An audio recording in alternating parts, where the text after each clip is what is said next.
beds are not, this bed is not all galled up.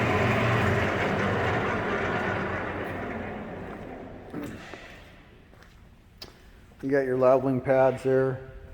It's a 19 by 80. It says it's a 19 by 80, but it's a 19 by 84.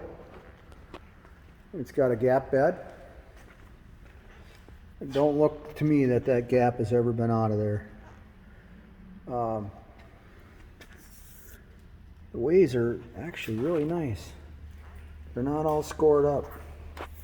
This is just the grease that was under, the oil that was underneath the apron as it travels down.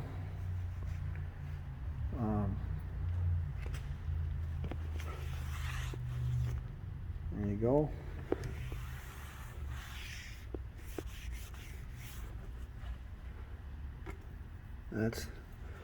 That's not a defect either. It's like I say, they're not all scored up. It's ready to go. It's got a 3-jaw, 12-inch on there. It's a bison chuck. 3 1/8 through hole.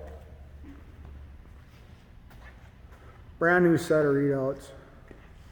We installed them. Ken did. It's got a Jacobs chuck. It's got a taper attachment, no tie back.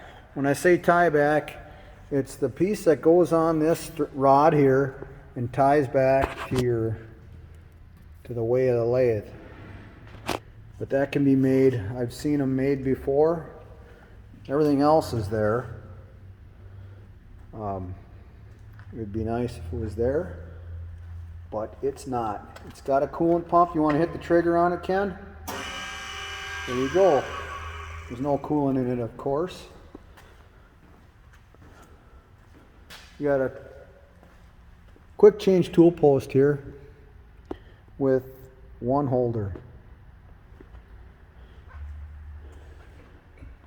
There's a wrench with it.